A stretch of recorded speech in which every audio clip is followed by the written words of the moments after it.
नमस्कार दोस्तों, कैसे हो आप सभी? मैं आपका स्वागत करती हूँ हमारे चैनल पर। अगर आपने अभी तक हमारा चैनल सब्सक्राइब नहीं किया है, तो जल्दी से सब्सक्राइब करें ताकि आप हमारे नए वीडियोस से अपडेट रह सकें। अब दोस्तों, मैंने आपके लिए एक बहुत ही बढ़िया रोचक कहानी लेकर आई हूँ, जो आपको हैरान कर देगी। तो जल्दी से सब्सक्राइब करें और कहानी सुनने के लिए तैयार हो जाएं। कमला एक बहुत स्वार्थी महिला है। उसने पैसों के लिए एक ऐसे इंसान से शादी की जो पहले से शादीशुदा और एक बच्चे का पिता भी था। कमला के पति को मरे हुए एक अरसा बीत गया है। अब वो अपने सौतेले बेटे वैभव के साथ रहती है। वैभव के दिल में अपनी माँ को लेकर इतना डर है कि वो अपनी माँ के सामने एक शब्द नहीं बोल पाता। उसकी माँ जो कहती है उसको सर झुकाकर वही मानना पड़ता है। वैभव, तुमने अभी तक घर का काम क्यों नहीं किया? तुमसे कितनी बार कहा है कि सूरज निकलने से पहले तुम घर की साफ सफाई पूरी कर दिया करो। वैभव कुछ नहीं बोलता, चुपचाप सर झुकाए अपनी माँ की बात सुनता रहता है। तभी पास में खड़ा नौकर सुखराम कहता है, मालकिन, वैभव बाबा को रात से तेज बुखार है, इसलिए वो सुबह जल्दी उठ नहीं पाए। उनके बदले मैं घर की साफ सफाई कर देता हूँ। इसे कोई बुखार नहीं है। मैं इसे अच्छी तरह से जानती हूँ। ये सब काम न करने के बहाने हैं। सुखराम काका, बोल दो इसे, सारे घर का काम यही करेगा। और इससे समय पर अपना काम पूरा नहीं किया तो इससे आज का खाना भी नहीं मिलेगा। मगर मालकिन, वैभव बाबा की सच में ही तबीयत खराब है, आप एक बार देख तो लीजिए। कमला बिना कुछ बोले वहां से चली गई और बेचारा वैभव तेज बुखार में भी काम करता रहा। कमला वैभव की शादी एक ऐसी लड़की से कराना चाहती थी जो अनपढ़ हो और कमला से इसी तरह डरे जिस तरह वैभव डरता है, ताकि वैभव की सारी जायदाद और धन दौलत उसकी मुट्ठी में रहे। लेकिन आज के जमाने में ऐसी लड़की मिलना मुश्किल है।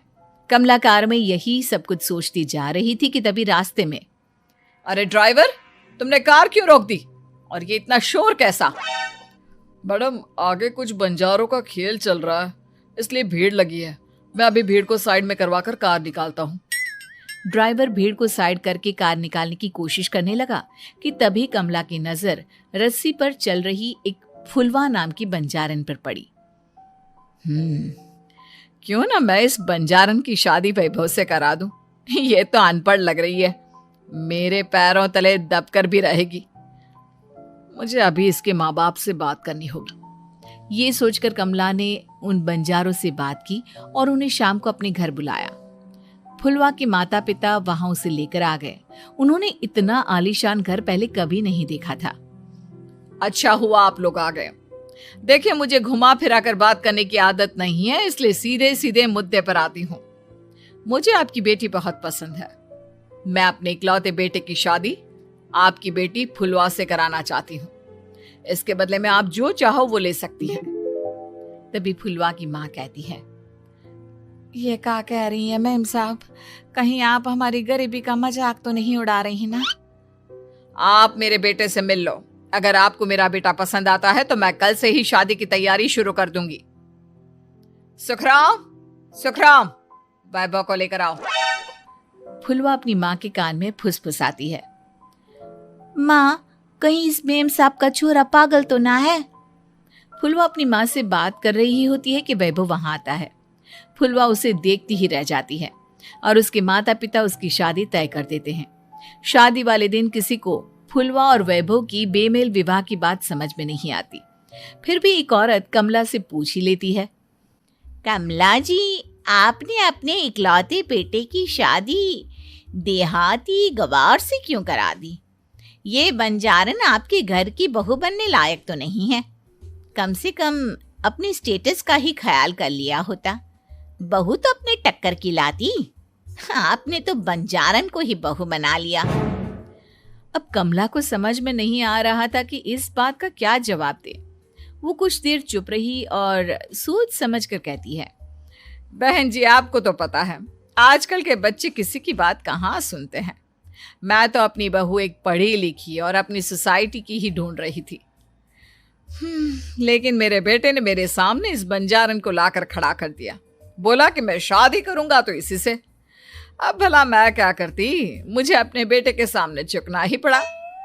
कमला की ये बातें सुखराम भी सुन रहा था। उसने ये सारी बातें वैभव को जाकर बता दी। काका, मैं तो फुलवा को जानता भी नहीं, फिर माँ मेरे बारे में झूठ क्यों कह रही है? अरे बेटा, तुम कितने भोले हो, तुम्हें कुछ भी नहीं पता। तुम्हारे पिता अपनी सारी संपत्ति तुम्हारे नाम करके गए हैं। तुम्हारी माँ नहीं चाहती कि यह संपत्ति तुम्हें मिले, इसलिए उन्होंने तुम्हारी अनपढ़ लड़की से शादी करवाई, ताकि तुम्हारी तरह वो भी अपने हक के लिए आवाज ना उठा सके। सुखराम काका, मैं क्या करूं, आप ही बताओ। माँ के सामने आते ही मेरे हाथ पैर कांपने लगते हैं। मैं माँ को कुछ भी नहीं कह पाता। वे दोनों बात कर ही रहे थे कि अचानक कमला वहां आ गई। कमला को देखकर दोनों घबरा गए। तुम दोनों फिर कभी बातें कर लेना, अभी फेरों का समय हो गया है, चलो जल्दी आओ। इस तरह फुलवा और वैभव की शादी हो गई। अगले दिन कमला ने फुलवा को बुलाया और उसे नसीहत देने लगी। देख बंजारन, तुझे मैंने अपनी बहू बना तो लिया है, लेकिन तुझे इस घर में आंख कान मुंह बंद करके रहना होगा। घर का काम कर और अपने पति से मतलब रख, समझी? कमला का ऐसा रवैया फुलवा को बिल्कुल समझ में नहीं आया। उसने वैभव से इस बारे में बात की। सुनिए ना, माँ जी ने जिस तरह मुझसे बात की मुझे अच्छा नहीं लगा। शादी से पहले तो वो मुझसे बहुत अच्छे से बात कर रही थी, लेकिन शादी के बाद उन्हें क्या हो गया? तुम ज्यादा मत सोचो, जैसा माँ कहती है वैसा ही करो। ये कहकर वैभव वहां से चला गया। अगले दिन वैभव को घर के नौकरों की तरह काम करता देख फुलवा को बहुत हैरानी हुई। फुलवा ने इस बारे में सुखराम काका से बात की तो सुखराम काका ने फुलवा को सारी बात बता दी। अब फुलवा को समझ में आ गया कि उसकी सास ने एक बंजारन को बहू क्यों बनाया। एक दिन वैभव घर का काम कर रहा था, तभी उससे कांच की प्लेट टूट गई। किसने गिराई ये कांच की प्लेट? वैभव को वहां खड़ा देख कमला ने छड़ी से उसे मारना शुरू कर दिया।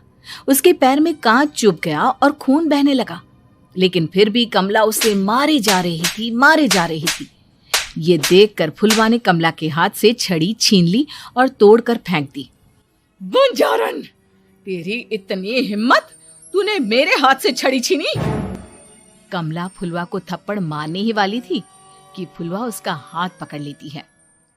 ओ ससु माँ, मैंने मॉम की गुड़िया ना समझ लियो। बंजारन हूँ बंजारन, ईंट का जवाब पत्थर से देना जानती हूँ। आज के बाद मेरे या वैभव जी के ऊपर हाथ उठाने की सोचियो भी ना, समझी ससु माँ? ये कहकर फुलवा वैभव को लेकर वहां से चली गई। उसने वैभव के पैर पर पट्टी बांधी, उसके आंसू पोंछे। वैभव ने पहली बार किसी के दिल में अपने लिए इतना प्यार महसूस किया। अब फुलवा वैभव का हर काम में हाथ बटाती, उसका बहुत ख्याल रखती। इस तरह दोनों बहुत ज्यादा नजदीक आ गए। वहीं दूसरी ओर कमला सारी जायदाद अपने नाम करने की साजिश करने लगी। और एक दिन, वैभव, वैभव, जल्दी बाहर आओ। कमला की आवाज सुनकर वैभव और फुलवा अपने कमरे से बाहर आ गए। जी माँ, आपने बुलाया? ये ले, इन कागजों पर साइन कर दे। वैभव कागजों पर साइन करने ही वाला था कि फुलवा वैभव के हाथ से पेन छीनकर कहती है, ना वैभव जी, आप इस पर हस्ताक्षर नहीं करेंगे। आओ बंजारन, मैं तुझसे बात नहीं कर रही। ये बात मेरे और मेरे बेटे के बीच की है। चुपचाप पेन दे दे, नहीं तो तेरी खाल उधेड़ लूंगी। ससु माँ, बंजारन की खाल इतनी भी ढीली ना होवे कि कोई भी उधेड़ लेवे। जो यकीन ना आता हो तो देख ले उतार के। और हाँ, बंजारन जरूर हूँ, पर अनपढ़ ना हूँ। मन्ने भी पता है कि किसी भी कागज पर साइन करने से पहले उसे अच्छी तरह पढ़ लेवे हैं। पेन देती है या नहीं? ये कहकर कमला फुलवा को मारने आई तो फुलवा ने कमला को धक्का दे दिया और वो नीचे गिर गई। कमला डरकर वहां से भाग गई।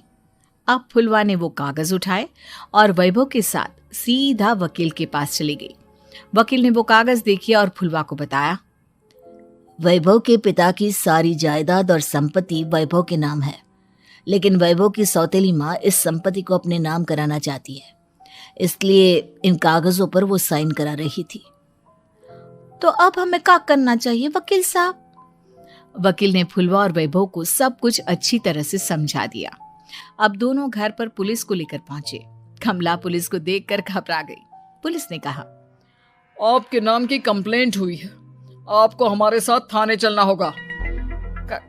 कंप्लेंट? कैसे कंप्लेंट? आप अपने सौतेले बेटे पर बहुत अत्याचार करती हो, धोखे से सारी जायदाद अपने नाम करा रही थी। अब नहीं इंस्पेक्टर साहब, जरूर ये मेरी बहू की कोई साजिश है, इसने गलत कंप्लेंट की है। मैडम, शिकायत आपकी बहू ने नहीं बल्कि आपके बेटे वैभव ने की है। कमला वैभव का नाम सुनकर दंग रह गई। जिस बेटे ने कभी उसके सामने सर नहीं उठाया था, आज वही बेटा उसके सामने पुलिस को ले आया है। वैभव, तुम्हारी इतनी हिम्मत कि तुम पुलिस को ले आए?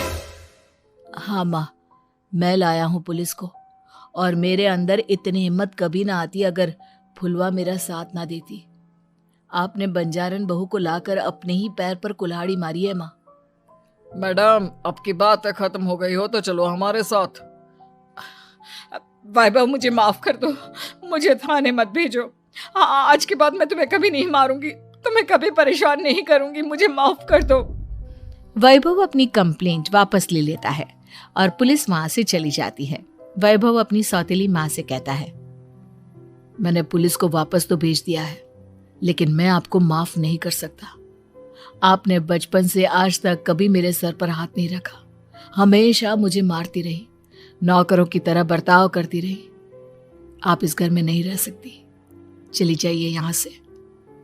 कमला घर छोड़कर चली गई और सड़क किनारे खड़ी होकर सोचने लगी, काश मैंने वैभव को माँ की तरह प्यार किया होता तो आज मैं इस तरह से बेसहारा ना हो जाती।